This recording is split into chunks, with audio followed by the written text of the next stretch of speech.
On peut dire que c'est l'onde de choc de ce qu'a été le génocide rwandais de 1994.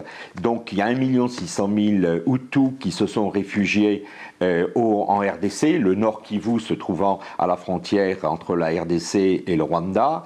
C'est également une région qui est extrêmement riche en métaux précieux, notamment le coltan.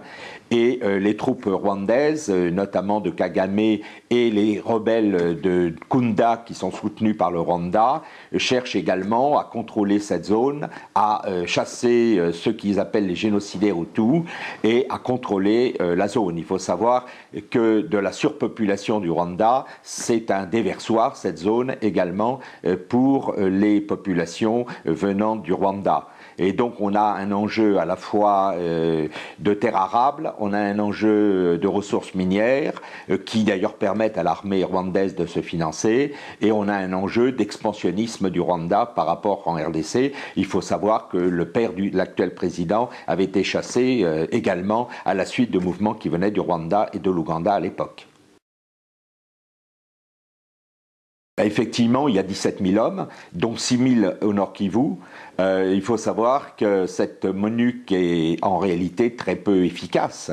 Il y a environ 800 hommes actuellement qui sont à Goma.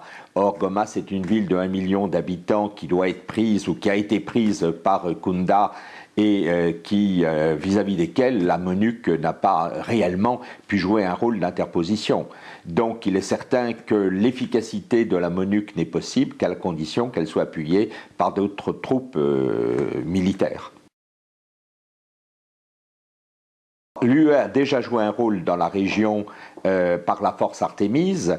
Elle est très divisée sur cette question. En gros, il n'y a que la Belgique et la France qui proposent qu'il y ait des troupes européennes qui interviennent. Les Allemands, les Britanniques et la plupart des partenaires européens sont extrêmement réticents. Ils ne tiennent pas à être présents dans ce qu'ils appellent le bourbier de la RDC. Ils considèrent que la France a été trop liée historiquement à la question du génocide rwandais, et donc ils sont pour des actions humanitaires et pour des actions humanitaires et pour des actions diplomatiques, mais pas pour des actions militaires. Donc de fait, actuellement, il y a pression des pays européens pour qu'il y ait un accord entre Kagame, président du Rwanda, et Kabila, président de la RDC, et qu'il y ait une grande réunion qui se tienne sous l'égide des Nations Unies et de l'Union africaine pour qu'il y ait une solution diplomatique à la crise. Mais il est évident qu'il y a quand même un conflit militaire. Les troupes de Kagame sont extrêmement efficaces et celles de Kunda sont très efficaces, et elles affrontent les armées gouvernementales de RDC qui sont très faibles. Donc le Rwanda actuellement a une position de force et pourrait à la limite éliminer le régime de Kabila.